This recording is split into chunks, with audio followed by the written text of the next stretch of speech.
Christmas Eve. The night families gather mine was already gone. I never thought betrayal could look this casual. My son sold my $5 million house while I was away, and he didn't even bother to hide it. When the taxi stopped at the gates, I typed the code I'd used for years. Access denied. Again. Red light. The camera didn't recognize me. For a second, I thought it was a glitch. Then I saw the for sale sign lying face down in the grass, half torn, and my stomach turned cold. A woman opened the front door. She looked startled, holding a mug. A man appeared behind her. "Can I help you?" he asked. "Yes, this is my house." The man blinked. "I think you're mistaken. We bought this place from the Langfords 3 weeks ago." The words hit like ice water. "You bought it?" I took a step back. "Who sold it to you?" "Your son, Ethan Langford. He said his mother had moved abroad permanently." My chest tightened. I looked past them into the living room. My husband's portrait had vanished. A vase I'd bought in Florence sat on the entry table, but with different flowers. Before I could speak, tires screeched behind me. Ethan stepped out of his car, sunglasses on, smirk already loaded. Clara, his wife, followed, her perfume hitting before her words did. "Well, look who's back. You should have told us you were landing today." I stared at Ethan. "You sold my home." He adjusted his jacket. "Correction. Our home. You left it sitting empty. We used it to pay off debts and invest. You're welcome." "Debts? Yours or hers?" Clara smiled, voice sweet like poison. "Does it matter? We're family. Or we were. While I was in Italy, you forged my consent?" Ethan rolled his eyes. "Mom, please, don't dramatize. Everything was legal. You'll get over it." "You sold everything your father and I built." He shrugged. "Dad's gone. You can't live off ghosts." Clara touched his arm. "Be kind, Ethan. She's confused. It's hard for older people to accept change." "Older people?" I repeated. "You mean the one who paid for your wedding? Your house? Your failed business?" Her tone sharpened. "At least we do something with money. You just let it sit in marble walls while you drink tea and remember the good old days." I stepped closer. "Clara, you have no idea what good even means." She smirked. "Maybe not, but I know what ownership means, and this," she gestured at the house, "isn't yours anymore." The new owners stood frozen, clearly regretting being outside. Ethan turned to them. "Don't worry. My mother can be dramatic." I ignored him. "You used my name, didn't you? Power of attorney from 10 years ago." He didn't answer, which was answer enough. "You forged it," Clara smiled wider. "Prove it." The wind carried her words straight into my face like a slap. I looked at her, then at my son, the boy I'd raised to value truth, and saw nothing but greed. "Where am I supposed to go now?" I asked. Ethan grinned. "We arranged everything. There's a nice nursing home near the bay. Now you're homeless." Even the neighbors across the street paused in their gardens. Clara added, "It's time you had proper care. People your age shouldn't live alone." My voice was steady. "People my age built what you're standing on." Ethan crossed his arms. "Mom, don't make me feel guilty. You left us no choice." "No choice?" I repeated. "You always had a choice. You just picked the one with cash attached." He flinched, just slightly. Clara didn't. "You should thank us. At least now you won't have to worry about taxes." "Thank you?" I laughed once, loud enough for the neighbors to hear. "You sell my house, steal my name, and expect gratitude?" Clara's smile cracked. "Watch your tone. You're not in control anymore." I took a slow step forward until we stood a few feet apart. "That's where you're wrong. You two sold something that wasn't even yours to sell." Ethan frowned. "Stop with the threats. It's over." I pointed at the gate camera. "Everything's recorded, Ethan. Every visit, every call, every signature." His face lost color. "You wouldn't—" "I already did," Clara scoffed. "Empty threats." "Maybe, but you'll find out soon enough." The man from inside, Harold, spoke carefully. "Mrs. Langford, Maybe you should contact your attorney. We don't want to be involved. You're not. You're innocent. Keep your papers. You might need them when the police ask. Ethan snapped. Mom, stop talking like a lawyer. You're done here. I met his eyes. You were done the day you sold your conscience. He stepped closer. You don't scare me. You should be scared. Not of me, but of what you've signed. For a moment, silence cut through everything. Even the sea breeze stopped moving. Clara broke it with a low laugh. Come on, Ethan, let her have her moment. She'll be gone tomorrow. Gone? No, Clara, I'm not gone. I'm watching. Ethan shook his head. You're homeless now, Mom. That word hung between us. I felt it, then crushed it.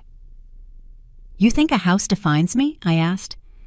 You'll learn what real loss feels like. I walked toward the street, dragging my suitcase.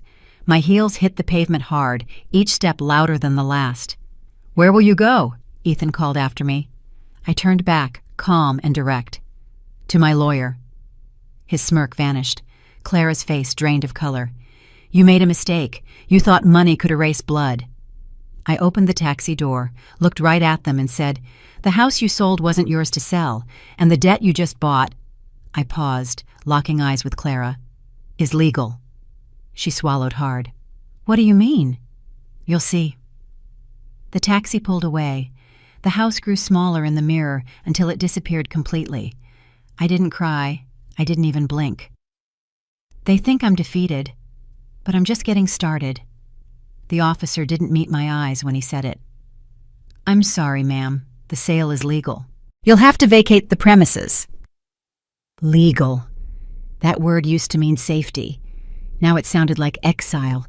I stood there while two strangers owned the house my husband and I had built from nothing. My son had sold it like an old sofa, and the law called it fine. Clara smiled from the doorway, arms crossed, perfectly composed. You heard the officer, Quinn. Don't make this harder. I looked straight at her. You've already made it impossible. Ethan slipped his hands into his pockets. We even booked you a room, Mom. Seaside Grand. It's 5 stars. You'll love it.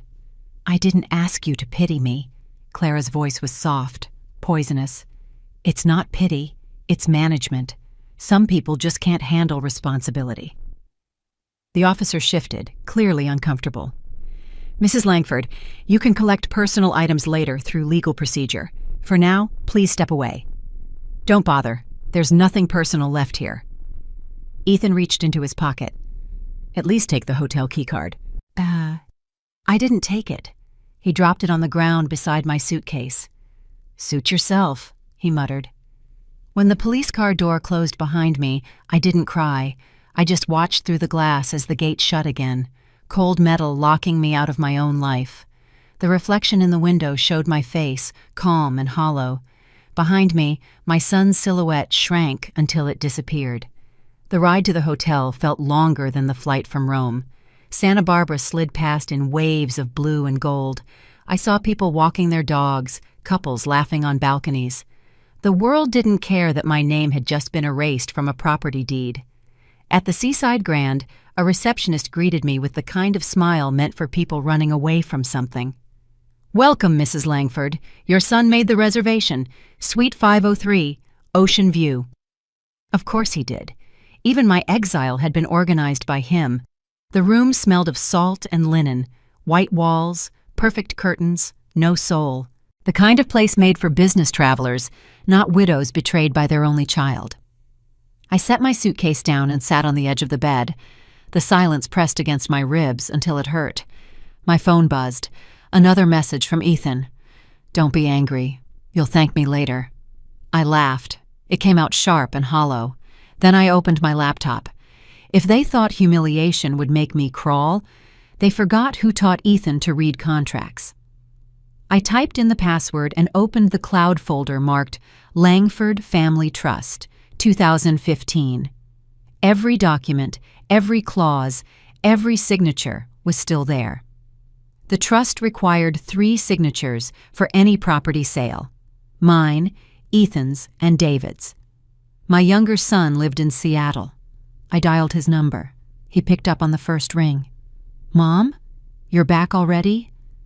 David, I said, voice steady, did you sign any house papers recently? No. Why? Because your brother did, and he used my name to do it. A long pause. Then, quietly, he wouldn't. He did. And his wife helped. David's tone hardened. Mom, those papers, are they notarized? They are, but I just checked. The power of attorney Clara used expired 5 years ago. He exhaled sharply. Then it's fraud. Forgery, I corrected. Sloppy one, too.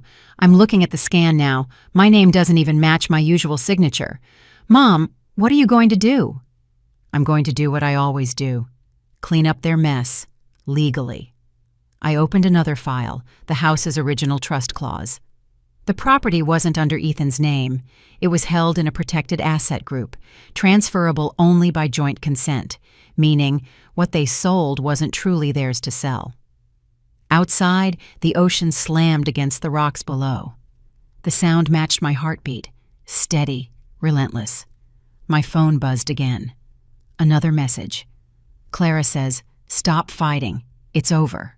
I replied, "Tell her nothing is over until the documents agree." I closed the laptop and stood at the window. The sunset burned red over the Pacific, bleeding light into the sea. Somewhere beyond that horizon, justice waited in the fine print. I remembered something my husband once said when we signed the first deed together. Ownership is a matter of patience, not possession. That patience was about to pay off. The hotel room phone rang. I almost didn't answer, but curiosity won. A calm male voice said, "Mrs. Langford, this is Martin Cole. I received your email. Meet me in the morning. Bring everything." I smiled for the first time that day. "Mr. Cole, it's been a long time." "Not long enough for justice to expire." I hung up. For a moment I just stood there, breathing in the salt air. The humiliation was still raw, but beneath it, something else had awakened. Cold, deliberate focus. They had taken my house, but not my mind. And that was their first mistake. I looked back at the reflection in the window, steady, composed, unbroken. Then I whispered, "Documents tell stories, and theirs is about to scream." The ocean outside my hotel window looked calm, but calmness is only the surface of strategy. I had one rule in life. When people lie, let the paperwork speak. I opened my laptop. The blue light reflected on my face like the start of a trial. Langford Family Trust, 2015. Still there. Untouched. Clara must have thought deleting files from my computer was enough. She forgot the cloud remembers everything. The document opened. Line after line of legal text. The foundation of my family. Clause 3A. Any property sale requires the signatures of Quinn Langford, Ethan Langford, and David Langford. 3 signatures. I saw only 2. Mine and Ethan's. David's line was blank. Idiots. You didn't even fill in the 3rd. Then I noticed something else. The signature under my name looked clean. Too clean. I zoomed in. The ink pattern wasn't real ink. It was scanned. A digital trace. Clara had copied my signature from an old renewal form and pasted it. Worse, she had done it using a document that had already expired. The power of attorney was dated 2015 to 2020. It was now 2025. She didn't even notice the timestamp. She forged everything. My son just didn't notice.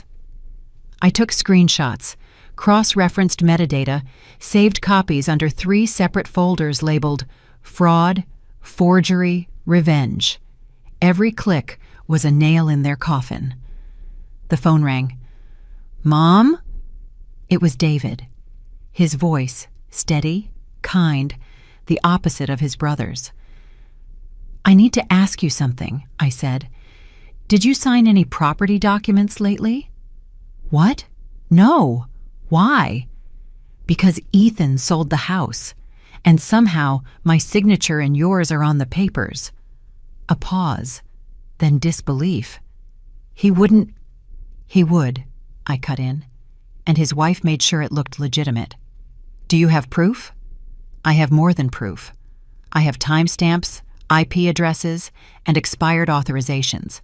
The document was created on a Sunday, when no notary works. They didn't even fake the date correctly. David exhaled. Jesus, Mom. They could go to jail for that. That's the goal. He hesitated. Do you want me to fly down?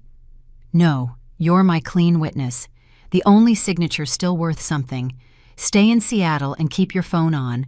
I'll call when I need you. Mom, he said quietly, Ethan's not evil. He's just blind. Clara's the one pulling strings. I know, I replied, but blindness doesn't excuse betrayal. When I hung up, I went back to the trust folder. Each file was a trail of arrogance. Clara's name was all over the email chain. The realtor, the bank, the buyers. Everything had gone through her company. She hadn't just planned to steal my house. She'd built a network to make it look legal. She planned this, I murmured. I printed out the documents. The hotel's small printer Word, spitting out page after page of betrayal. Each sheet carried her fingerprints in pixels and arrogance. Then I opened Ethan's email folder, one I had access to for estate alerts. There it was. Subject: Final sale confirmation. Sender: Clara Langford, Clara@piercerealty.com. Time: 2:03 a.m. Who closes a $5 million sale at 2 in the morning? Only someone hiding something. Attached was the transfer receipt. Amount: $4.6 million. Recipient account: C. Langford Holdings. Not joint, not family. Hers alone. I smiled, bitter but satisfied. Thank you, Clara, for leaving a paper trail. Next, I called the notary office listed on the document. The clerk sounded tired. Ma'am, that stamp number belongs to a notary who retired 3 years ago. Perfect. Can you send me written confirmation? Of course. I ended the call. Proof, motive, opportunity, all boxed neatly in my inbox. I poured a glass of hotel water and looked out at the waves. My anger had cooled into precision. I wasn't emotional anymore. I was legal. I opened a new email and typed, To Martin Cole. Subject: Urgent. Langford Family Trust. Fraud discovery. Body: Martin. They forged my signature. Power of attorney expired 2020. I have evidence. Metadata, bank transfers, notary record. Need full legal strategy by morning. Bring your black notebook. Quinn. I clicked send. Outside, the wind picked up, shaking the balcony doors. It almost sounded like applause. I turned off the lights and let the blue glow of the laptop fill the room. That light was my weapon. Documents never lie. People do. I closed the screen, feeling the weight of every file saved, every truth secured. Tomorrow, I would turn these pages into judgment. And for the first time since losing my home, I felt exactly where I belonged, in control. Martin Cole's office looked exactly the same as it had 10 years ago. Dark wood, soft light, the smell of old coffee and victory. He stood when I entered, still tall, still sharp. His gray hair was thinner, but his eyes hadn't aged a day. Quinn Langford, he said, smiling faintly. When you emailed me last night, I knew it wasn't for small talk. I don't do small talk anymore. They forged my signature. They sold my house. He nodded once. Then they picked the wrong widow to underestimate. I opened my folder and slid it across the desk. Langford Family Trust, Clause 3A. 3 required signatures. They used 2, 1 forged. He adjusted his glasses and flipped through the pages quickly, scanning, marking, calculating.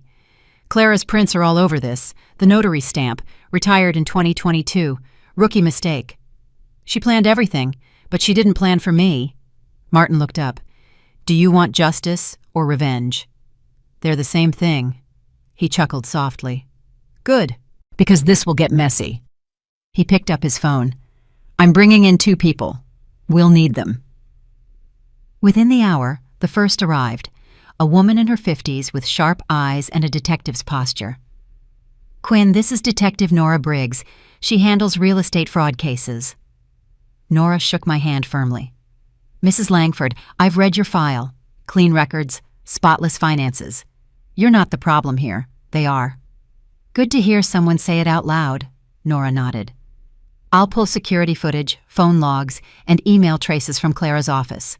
Fraud leaves footprints. The second person walked in behind her, a calm, serious woman in a lab coat carrying a silver case. "And this," Martin said, "is Dr. Alicia Novak, forensic document examiner. She'll confirm what we already know." Dr. Novak didn't waste time. "Show me the documents." I handed her the original printed copy of the forged trust paper. She placed it under a magnifier, clipped it flat, and turned on a narrow white light. For a long moment, the room was silent, except for the quiet hum of the light. Then she spoke. "The pen pressure isn't natural. The strokes stop where they should lift. Whoever did this copied a digital image, not handwriting." Martin raised an eyebrow. "Can you identify the forger?" She smiled faintly. "Possibly. The slant angle of the forged signature leans left. The original samples all lean right. That means your forger was left-handed." I didn't breathe for 2 seconds. Then I said, "Clara is left-handed." Dr. Novak looked up. "Then Clara forged your name." The words hit like a gavel. Even Martin leaned back slightly, satisfaction flickering in his expression. He wrote something on his legal pad. "By the end of the day, they won't afford coffee." Nora crossed her arms. "I'll issue a subpoena for their financials and pull bank activity linked to Clara's company. If she routed the sale money through a personal account, that's federal fraud." "Do it," I said, "Doctor." Novak began packing her kit. "I'll have the signed forensic report ready by noon. You'll have visual proof, the kind judges love." Martin turned to me. "I'll file for an immediate asset freeze. Once it's approved, they won't be able to touch a cent. Ethan will panic first. Clara will pretend she's calm, but she'll break faster. I want her to break. I want her to realize she married into the wrong family." Martin smiled.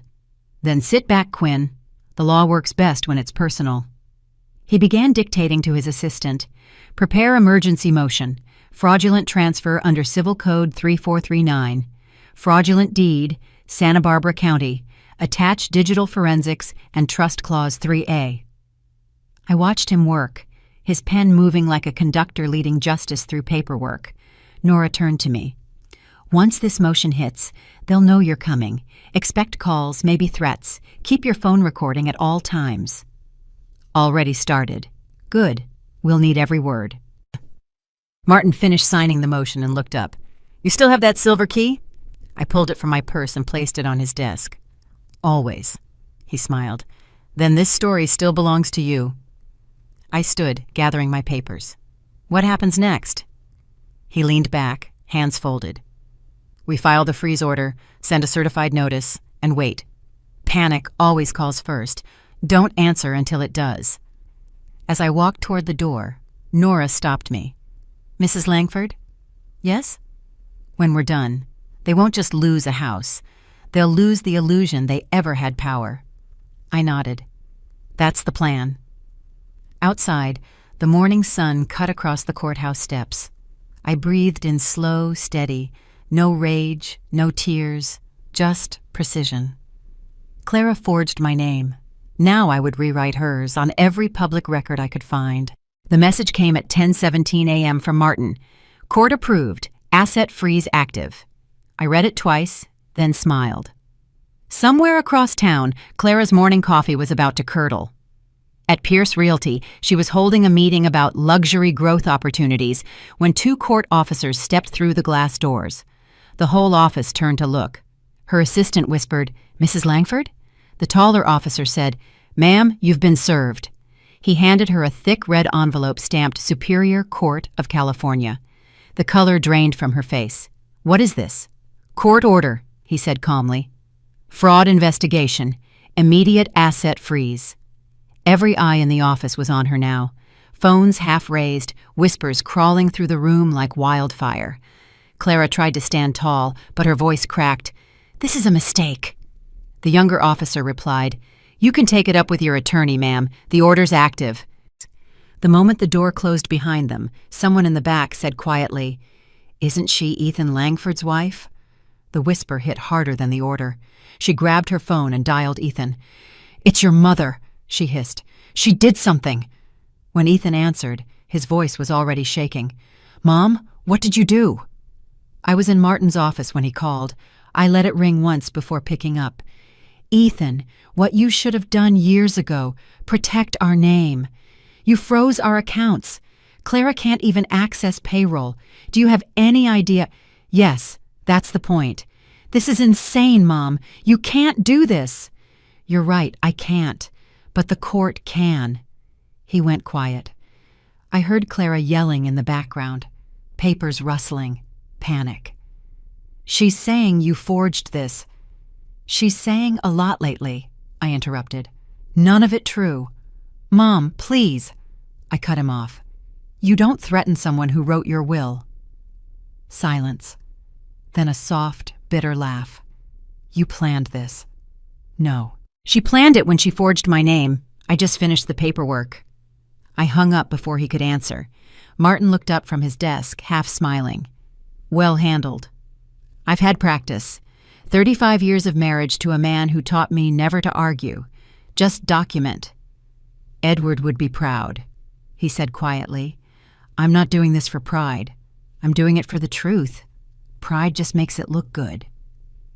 By noon, the story hit local news. Pierce Realty CEO under investigation for fraud and forgery. Reporters camped outside her office. Someone uploaded a clip of her shouting at staff, "Turn those phones off." But humiliation doesn't wait for privacy. It multiplies. I watched the footage from my hotel room, coffee in hand. The caption read, "Real estate queen accused of forging mother-in-law's signature." I almost laughed. "Queen," I said aloud. "How fitting. The kind that loses her crown in public." Martin texted again. "Freeze confirmed by all banks. Accounts, vehicles, and titles under court control." I typed back. "Perfect. Let them learn what zero feels like." Meanwhile, Ethan tried calling again. I didn't answer. He switched to texting. "Ethan, Mom, you've destroyed us." "No, you destroyed yourself when you signed without reading." "Clara says she'll fix it. She'll need a lawyer first." Ethan asked, "Why are you doing this?" "Because you made me homeless." He didn't reply. Across town, Clara was still pretending to control the damage. She stormed into the bank, waving the court order. "I need access to my funds." The manager blinked. "I'm sorry, Mrs. Langford. The freeze came directly from the Superior Court. Even I can't override it." "You don't understand," she shouted. "That money is mine." He slid the document back to her. "Legally, it isn't." Her reflection in the glass doors showed panic she couldn't hide. The employees she used to belittle were watching now, silent, satisfied. That night, I met Martin for dinner at a small bistro near the courthouse. He ordered wine. I didn't. He raised his glass. "To justice, Mrs. Langford." "Justice has compound interest." He smiled. "I'll use that in court." We sat in silence for a moment, watching the waiter pass by with plates of steak and conversation. Normal people, honest people. Then my phone buzzed again. "Ethan." I let it ring until it stopped. Martin said softly, "He'll come around." "No, he'll collapse first. Then he'll listen." When I returned to the hotel, I opened the balcony door. The ocean was dark and endless, the waves sounding like applause from somewhere far away. I checked my email. Dozens of alerts. Bank freezes confirmed. Property liens filed. Clara's company website temporarily offline. The trust was working. I poured a glass of water, set it next to the glowing laptop, and whispered, "You wanted a house, Clara. I built you a courtroom instead." I could almost picture her sitting at her desk, realizing she was out of moves. No money, no silence, no control. That night, I slept for the first time in weeks, because the woman who sold my home had just lost hers, not to fire or theft, but to justice served cold. It was close to midnight when the knocking started. Slow, heavy, relentless.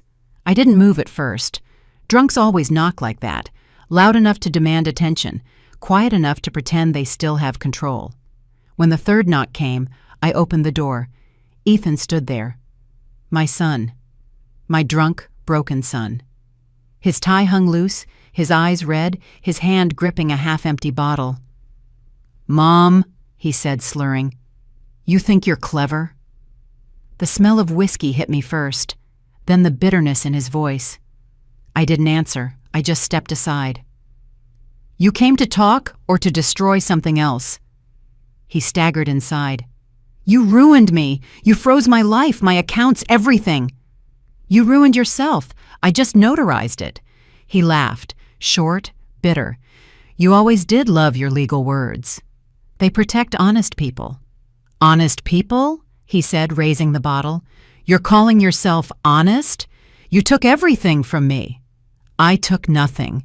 I reclaimed what was stolen. He stumbled closer until we were face to face. You're enjoying this, seeing me crawl.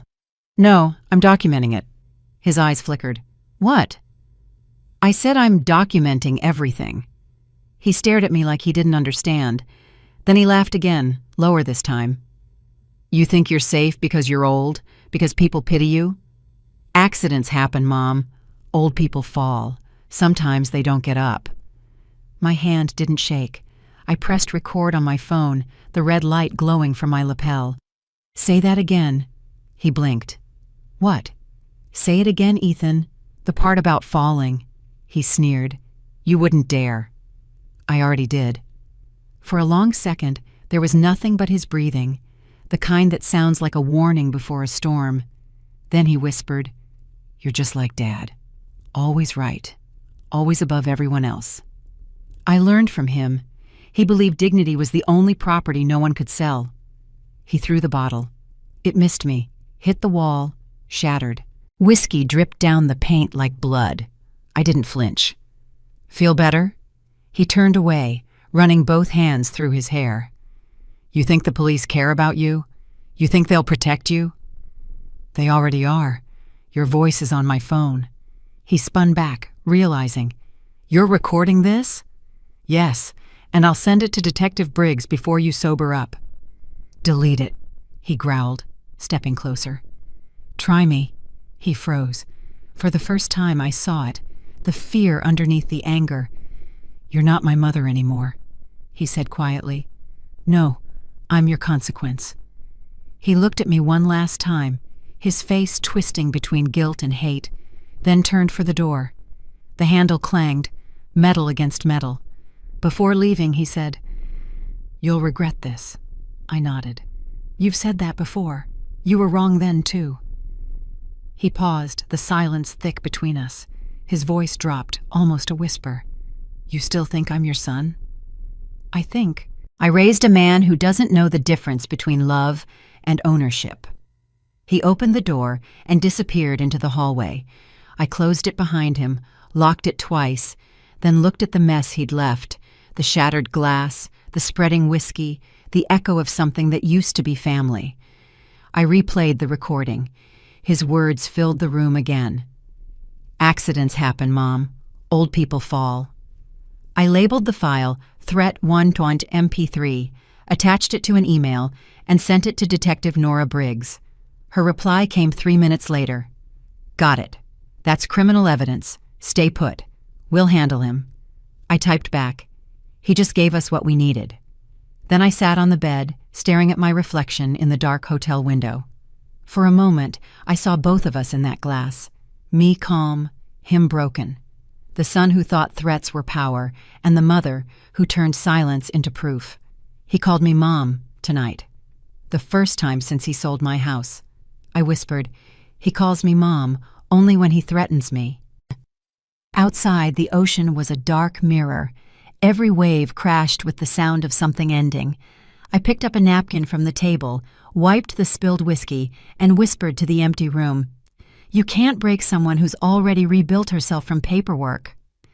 Then I saved another copy of the file, encrypted it, and sent one to Martin Cole. A few minutes later, he texted back, Solid evidence. Tomorrow we move from civil to criminal. I smiled faintly. Tomorrow.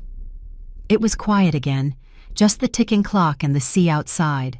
When I turned off the light, the red glow of the phone's recording icon was still visible, steady, alive, like a small, patient heartbeat. I lay down, not afraid, not angry, just certain. He'd come here to scare me. Instead, he'd written his own confession. And for the first time in my life, I realized something cruel but true. A son who threatens his mother isn't a tragedy. He's evidence. Morning came like a courtroom light. Bright, harsh, revealing. My phone buzzed nonstop before I even had coffee. Martin had sent 3 words. "It's bigger, Quinn." By the time I reached his office, Detective Nora Briggs was already there, her laptop open, files everywhere.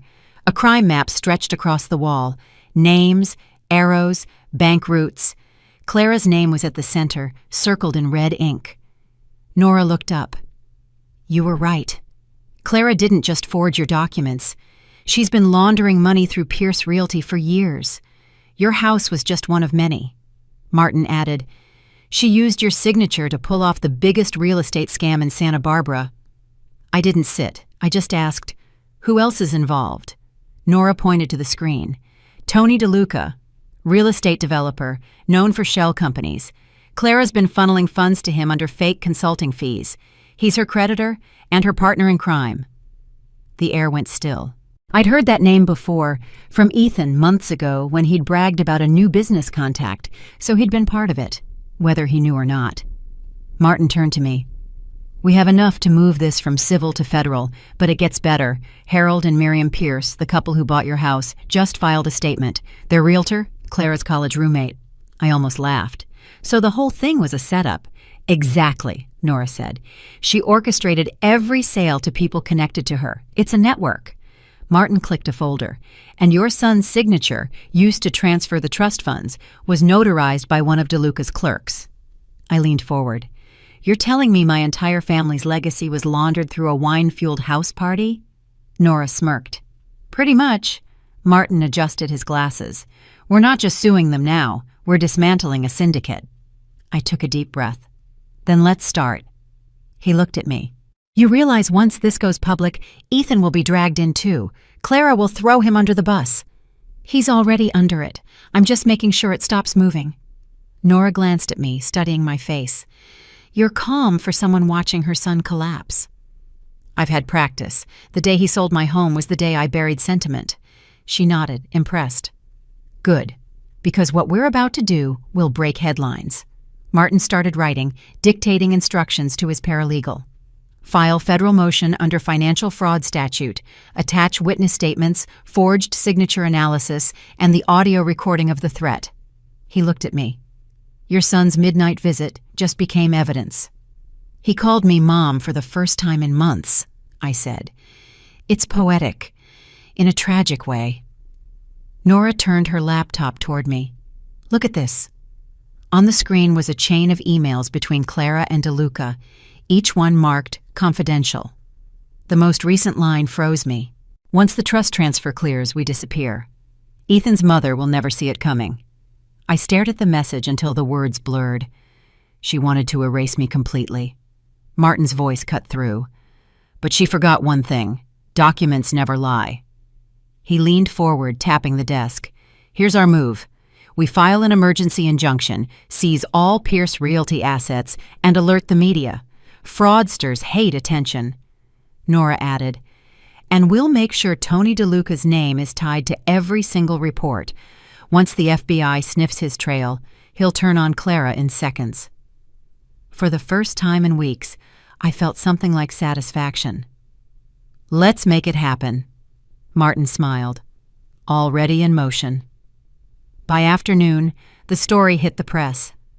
Local real estate company under federal fraud investigation. Clara's picture was everywhere. The comments were brutal. "Karma wears heels today." "She stole from her own mother-in-law. Unbelievable." I read each one slowly, sipping coffee like justice had a flavor. Ethan called again that evening. This time his voice was hollow. "Mom, what's happening?" "Reporters are outside the house. They're saying Clara's under investigation." "She is." He hesitated. Did you do this?" "No," I said calmly. "She did. I just made sure the world could see it." He sighed, broken. "She said Tony was just a business partner. I didn't know." "I believe you, but belief doesn't undo damage." Are you going to destroy her? I don't have to. She's doing it herself. When I hung up, I looked out the hotel window again. The ocean was turning silver under the evening sky, quiet, powerful, inevitable. Martin texted one last time that night. DeLuca's assets seized, Clara's office raided. It's over, Quinn. I replied, no, it's documented. The sound of the waves outside reminded me of paper turning, law moving, justice catching up. Clara thought she was untouchable because she played with signatures. The mediation was supposed to be civil. That's what Martin called it. Just a meeting. He was wrong. The room smelled like cold coffee and lies. Clara sat on one side of the table, sunglasses hiding her eyes, pretending to be calm. Ethan sat next to her, hands clasped, eyes down, looking like a boy waiting for detention. Martin leaned close to me. Stay quiet until she talks. I intend to. The mediator, a woman with perfect posture, began. Mrs. Langford, Mrs. Clara Langford, let's keep this constructive. Clara's voice was sugar-coated poison. I didn't mean for things to get this far. I just thought, since Ethan and I manage the house, it made sense to make financial decisions.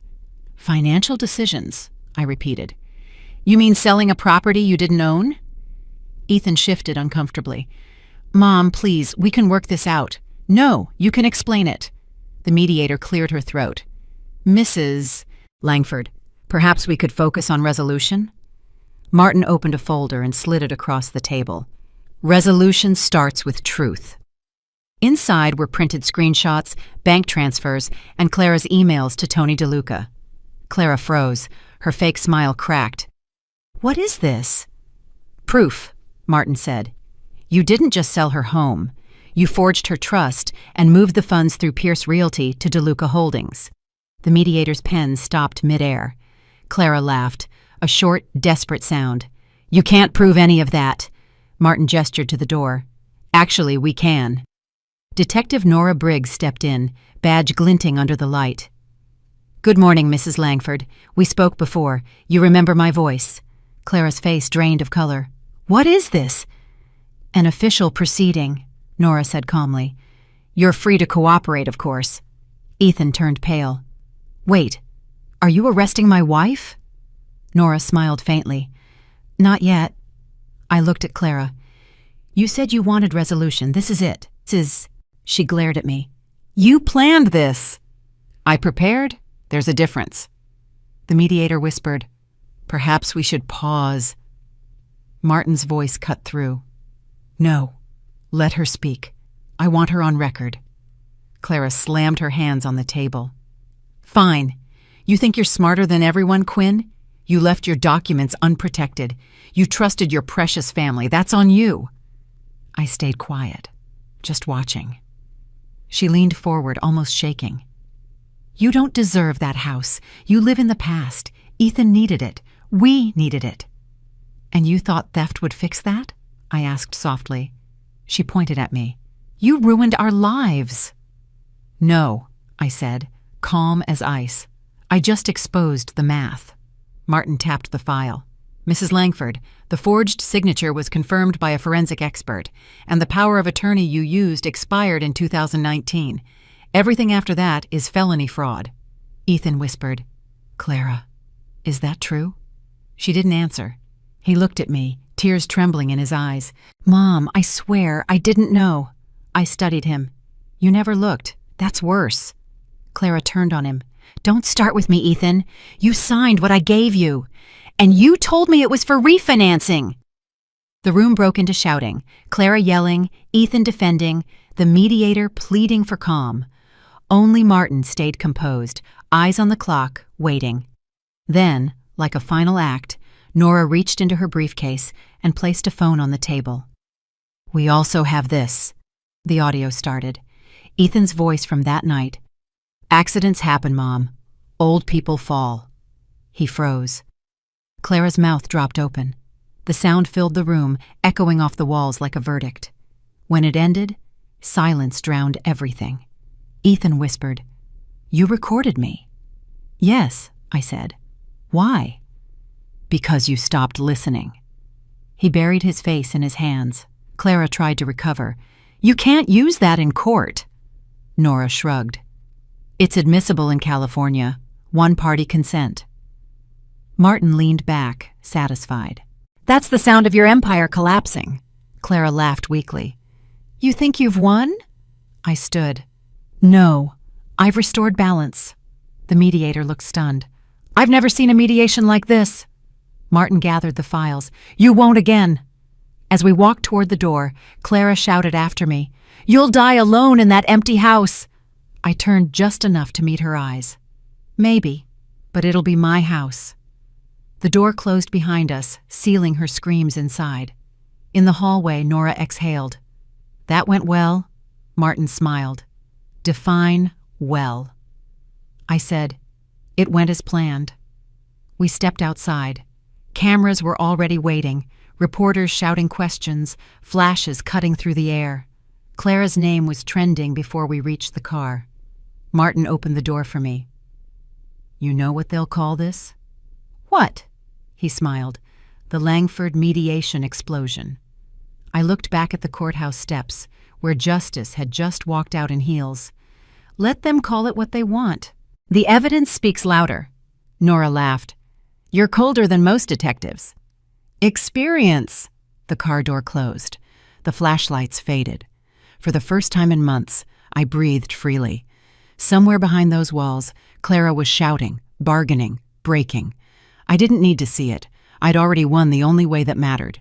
Legally, quietly, completely. And as the car pulled away, I whispered, "Documents never lie. People do." The courtroom was colder than any winter I'd ever known, not because of the air conditioning, because of silence, the kind that holds its breath before truth lands. Clara sat across from me in a beige suit that tried too hard to look innocent. Her lipstick was cracked. Her hands kept twitching against the table, looking for something to hold on to. There was nothing left.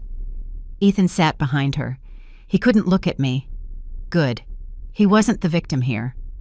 Judge Eleanor Hartman entered, the kind of woman who didn't need to raise her voice to command a room. Everyone stood. Everyone feared her silence. "Langford v. Langford," the clerk announced. That sound, my family name, now read like a crime. Martin stood tall, crisp, calm. "Your Honor, today's evidence shows a deliberate act of fraud, forgery, and the unlawful transfer of a $5 million property belonging solely to my client, Mrs. Quinn Langford." He turned to Clara. "The defendant falsified a power of attorney, forged signatures, and laundered proceeds through Pierce Realty. We have documents, witness statements, and audio proof." The judge nodded. "Proceed." Clara's lawyer tried to sound confident. "Your Honor, Mrs. Langford's intentions were never criminal. It was a family misunderstanding." I smiled faintly. "Family doesn't forge your name for profit." The judge looked up. "Mrs. Langford, are you ready to testify?" "Yes, Your Honor." I stood, feeling every year of my life and none of its weakness. "Please tell the court what happened." "I left the country for a 3-week vacation," I said evenly. "When I returned, my son and his wife had sold my house. They used an expired power of attorney. They cashed the trust. They moved my belongings out as if I were already dead." The judge's pen stopped moving. I continued. "When I confronted them, I was told there was a room waiting for me at the nursing home." A few people in the courtroom gasped. Clara's lawyer jumped in. "Objection. Irrelevant emotional appeal." The judge waved him off. "Overruled. Continue." I turned my gaze toward Clara. They thought I'd panic. They thought I'd cry. Instead, I called my lawyer. Martin stepped forward, placing the evidence binder on the table. Exhibit A through F, financial statements, forged deeds, and this audio recording. The room filled with Ethan's drunken voice. "Accidents happen, Mom. Old people fall." The judge's expression froze. Clara looked at Ethan, horrified. He buried his face in his hands. "I was drunk. I didn't mean it." The judge's tone cut like glass. "But you said it." Silence. Martin spoke again, calm as ever. Exhibit G, forensic analysis by Dr. Alicia Novak. The forged signature belongs to a left-handed individual. The defendant, Mrs. Clara Langford, is left-handed. Dr. Novak took the stand briefly, confirming every detail. When she finished, the judge leaned back. "So, the evidence shows deliberate fraud for personal gain, correct?" "Yes, Your Honor," Clara's lawyer whispered to her, panic rising. She ignored him. Then, like every desperate person caught, she broke. "Fine," she shouted. "Yes, I did it. I forged it. But I had no choice. She pointed at Ethan, promised we'd pay it back." Ethan's head shot up. "What? You said it was a refinance." She laughed, bitter and broken. "You never read anything. You just signed whatever I put in front of you." The judge banged her gavel. "Enough!" The courtroom fell silent again, but this time the silence belonged to me. Martin whispered, "You can rest your case now." I shook my head. "Not yet." I turned to the judge. "Your Honor, I'm not here to send anyone to prison. I'm here to restore what's mine and to make sure my husband's legacy isn't remembered through lies." The judge nodded slowly. "Understood." She glanced through the documents again. "This court finds in favor of the plaintiff, Mrs. Quinn Langford. All assets transferred under forged authority are hereby voided. Property rights revert to the plaintiff immediately." Clara's knees buckled. Ethan tried to hold her up. She pushed him away. The judge continued, voice steady, merciless. "Furthermore, due to clear evidence of intentional fraud, the defendant will face state prosecution for forgery and obstruction of justice." A murmur rippled through the courtroom. Clara shouted, "You can't do this!" Judge Hartman looked straight at her. "You already did this, to yourself." The gavel fell. One sharp sound. The sound of justice landing. Reporters outside clapped as the verdict spread. Cameras flashed when I stepped out of the courthouse, but I didn't stop to smile. Martin walked beside me. "You just made history." "I made balance," I said quietly. He nodded. "They'll talk about this case for years." "Let them," I said. "Maybe they'll learn the difference between inheritance and entitlement." Ethan caught up to me on the steps. His eyes were red, desperate. "Mom, please. I didn't know." I turned to him. "You didn't want to know." He swallowed hard. "What happens now?" "You start over," I said.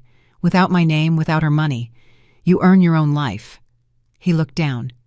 "Do you hate me?" I paused. "No, but I can't trust you." He nodded slowly, like someone finally understanding the price of betrayal. Martin handed me the reinstated deed. My name gleamed on it again, Quinn Langford. As I held it, the press shouted questions. "Mrs. Langford, how does it feel to win?" I looked at them and said, "Justice isn't about revenge. It's about balance restored." Flashes went off. That line would become the headline. As I stepped into the car, I glanced back at the courthouse doors, where Clara was being led away in handcuffs, her perfect hair falling into her face, her voice cracking in disbelief. For once, she wasn't the one giving orders. The door shut, sealing the noise behind me. The city moved on. But for me, it wasn't victory. It was correction. And when Martin asked, "Do you feel at peace now?" I said, "Peace isn't given. It's filed, signed, and recorded." The courthouse felt different that morning. No tension, no cameras, just the echo of footsteps and the soft rustle of paperwork, the sound of endings being written. I sat in the same seat as before, calm this time. The fight was over. What was left was judgment. Ethan stood to my right, his lawyer whispering last-minute words he wasn't really hearing. Clara sat apart from him, dressed in gray. No makeup, no rings, just silence. Judge Hartman entered again, the same controlled authority in her every step. When she spoke, her voice didn't rise. It didn't need to. "This court has reviewed all evidence, testimonies, and restitution plans. The law requires fairness, not vengeance." She looked at me briefly. "Mrs. Langford, your composure throughout these proceedings is noted." I nodded once. "Mr. Ethan Langford," she continued, "you have been found guilty of aiding in the sale of property under fraudulent authority. Although your involvement was unintentional, negligence in family trust management is not excusable. You are hereby sentenced to 15 months in state custody." Ethan's eyes closed. He didn't speak. Clara stared straight ahead, her jaw tight, refusing to look at him. The judge turned toward her. "Mrs. Clara Langford, you deliberately forged legal documents, laundered funds, and attempted to obstruct investigation. The court is granting you probation for 24 months with mandatory restitution of $1.5 million to the Langford Family Trust. Failure to comply will result in incarceration." Clara's lips trembled. "Your Honor, Don't," the judge said simply. "You've said enough."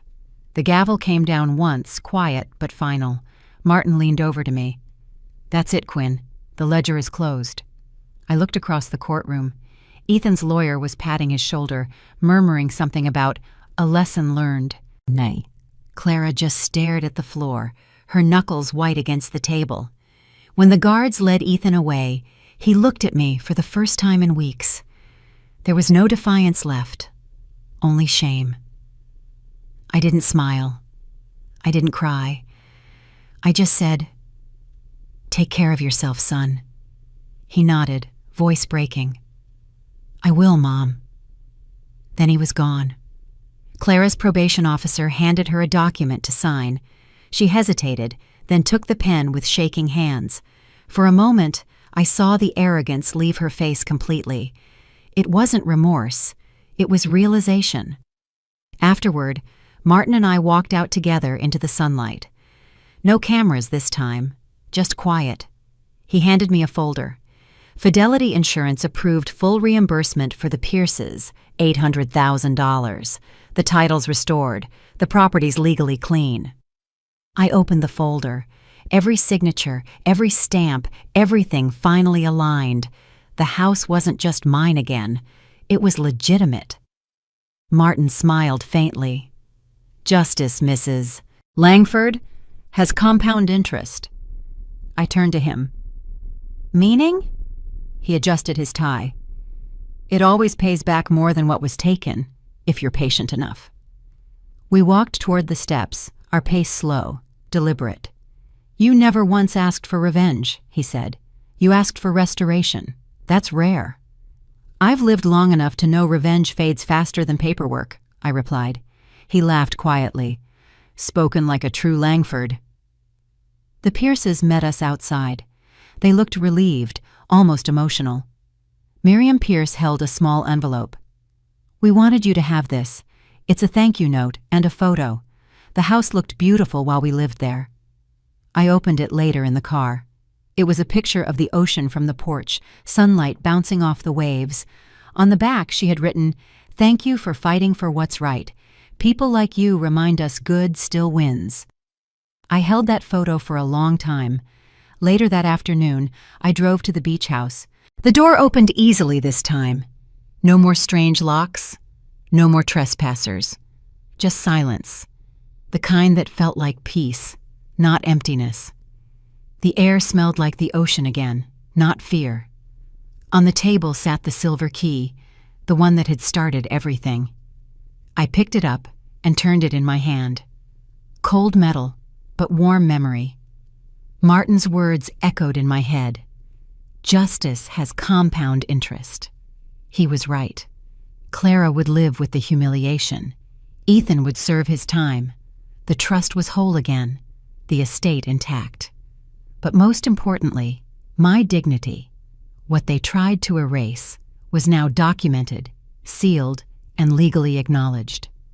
I poured 2 cups of coffee, one for me, one for memory. It's what my late husband, Robert, would have done.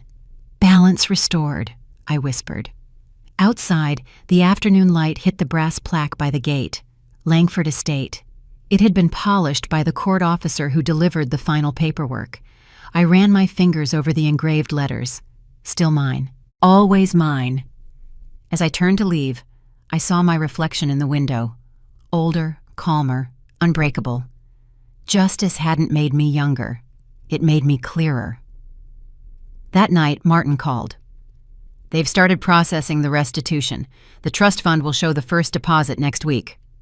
"Good," I said. "Let it sit. I don't need it right away." He laughed. "You're probably the first client in history to say that." "Money was never the issue," I said.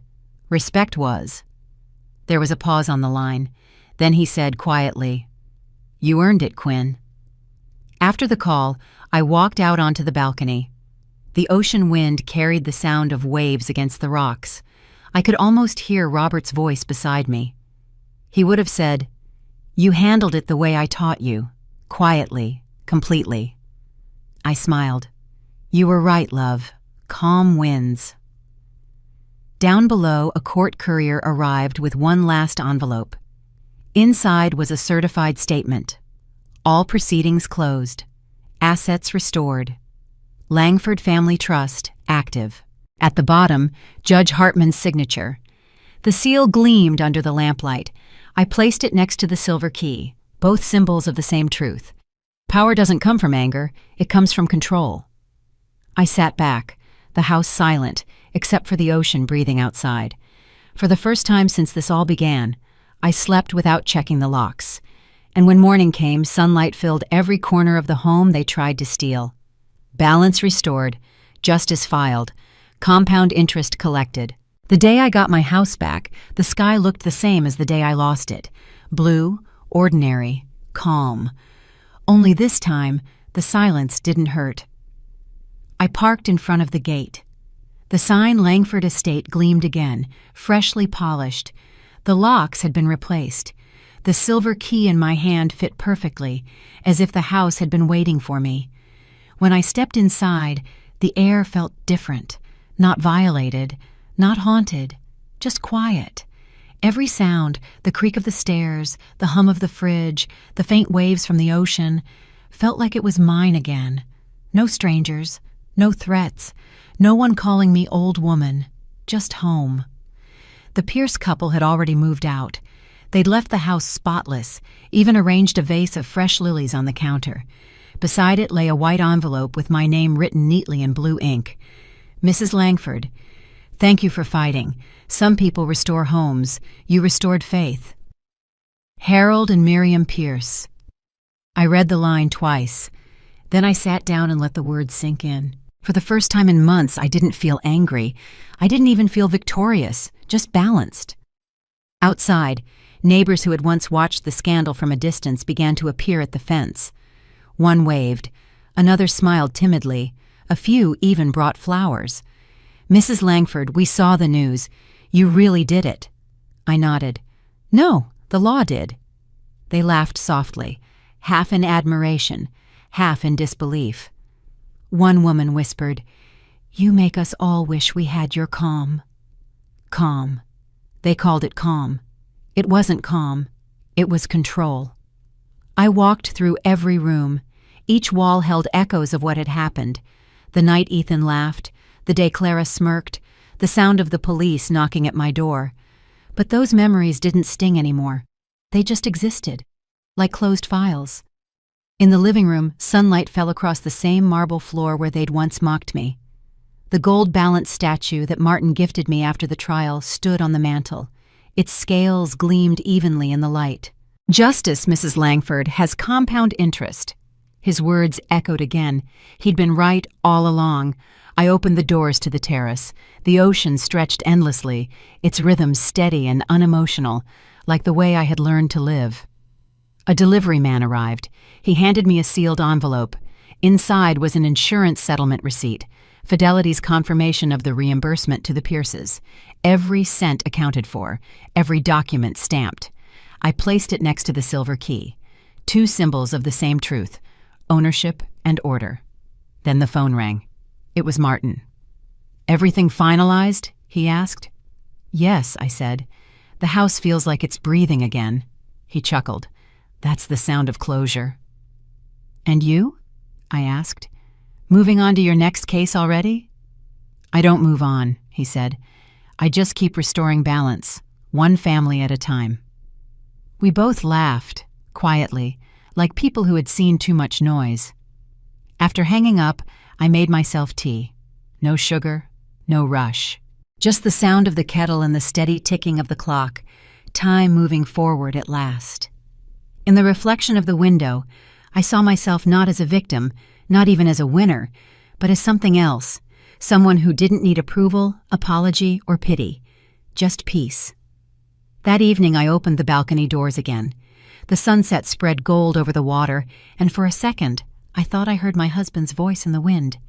"Dignity," he used to say, "is the only property no one can sell." I whispered back, "You were right, Edward." A quiet knock interrupted the moment. It was the mail courier again, carrying a small brown box. "From the courthouse, ma'am. Official copy." Inside was the certified final decree, embossed with the judge's seal. It stated, "All property rights restored to Mrs. Quinn Langford." Simple words, heavy meaning. I set it beside the lilies under the evening light. The same light that had once reflected off police cars now shone softly on peace. From the terrace, I could see my reflection again. Older, yes, but unbroken. And then I said something out loud, just once, to the empty house. "You tried to erase me, but I was written in ink." The wind carried it away, but I didn't mind. It wasn't anger anymore. It was a statement, a fact. Later, as darkness settled in, the neighborhood lights flickered on. One by one, small points of quiet acknowledgement. Someone shouted from across the street, "Mrs. Langford, we saw you on TV. You're incredible." I smiled faintly. "No, just patient." I closed the door gently behind me. Inside, the clock ticked steady, the kind of rhythm that said, "You've done enough. Now rest." I looked around one last time before turning off the lights. The silver key on the table caught the last trace of sunset. Justice wasn't loud. It didn't scream. It just existed, signed, sealed, and unshakable. And as I walked upstairs to my room, I whispered to myself, "Home feels different now. Not taken, not borrowed, but earned." Outside, the waves kept moving, steady, indifferent, eternal. Inside, I finally matched their pace, because when you win quietly, the world always notices louder. A month passed before I heard from him again. It was early morning, the ocean was quiet, and the house finally felt alive again, like it had forgiven me for what had happened inside its walls. Then the doorbell rang. When I opened it, Ethan was standing there. No lawyer, no arrogance, no watch on his wrist, just my son, holding an envelope in both hands. His voice was low. "First restitution payment, Mom." He placed the envelope on the table. It was heavy, not because of the money, but because of what it meant. "I started working at a construction firm," he said. "It's honest work, hard work. I wanted to deliver this myself." I studied his face. For the first time in years, he looked like the boy I'd raised, not the man who tried to take everything from me. I nodded. "Call me when it's been a year. We'll talk then." He hesitated.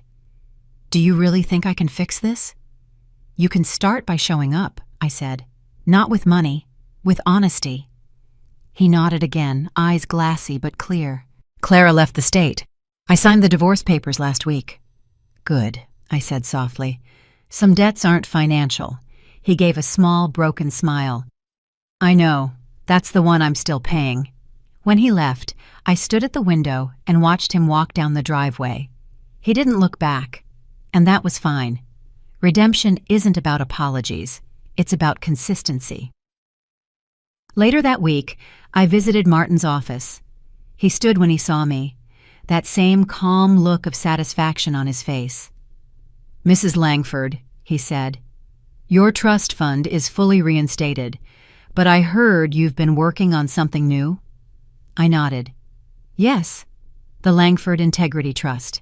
He smiled faintly. "For victims like you?" "For people like us," I corrected, "older people who trusted the wrong hands. It's not charity, it's prevention." Martin leaned back in his chair. "You never stop building, do you?" "Justice doesn't end with the verdict," I said. "It begins there." He laughed quietly. "You know, if every client thought like you, I'd be out of business." "Maybe that's the goal," I replied. We spent an hour reviewing the final paperwork. When I left, the afternoon sun hit the courthouse across the street, and for a moment it looked golden, like balance itself was shining back. That evening, I took the silver key and placed it inside a new glass case right beside the framed certificate of Langford Integrity Trust Foundation. 2 objects, 1 story, survival through control. Later, I recorded a short video message for the foundation's website. The voice wasn't emotional, it was instructional. If someone tries to take what's yours, I said, don't argue. Document, don't shout, record. The law isn't a weapon, it's a mirror. Use it. I paused, then added, justice isn't about revenge, it's about balance restored. The editor kept it as the closing line. After the video was done, I sat on the balcony, tea in hand, listening to the ocean again. The sky turned orange, then violet. For a brief second, I thought about everything that had happened, about humiliation, loss, courtrooms, signatures, silence. Then I thought about what came after. Peace didn't come when I won. It came when I stopped needing to win. My phone buzzed. A message from David. Mom, I'm proud of you. Grace saw the news about your foundation. She wants to volunteer. Grace, my granddaughter. Maybe the next Langford wouldn't need to fight for justice, just protect it. I smiled. Tell her she's welcome. Tell her to bring that sharp mind of hers. I turned off my phone, letting the waves drown the last bits of noise from the world. The porch light flickered on, casting a warm glow over the key, the certificate, the mug on the table. It wasn't wealth. It wasn't revenge. It was order. And in that moment, I understood what redemption really meant. Not forgiveness, not forgetting. Just peace, signed and delivered. I whispered, almost to the wind. Family isn't about blood. It's about the choices we make after betrayal. The ocean didn't answer. It didn't need to. It had already carried away everything unworthy of keeping. I closed my eyes, the salt air on my skin, the hum of life returning to normal. For the first time, I didn't feel like the woman who lost her house. I felt like the woman who built something greater. When I went inside, I turned off every light except one, the lamp by the window. Its reflection shimmered on the silver key. Justice over revenge. That made all the difference.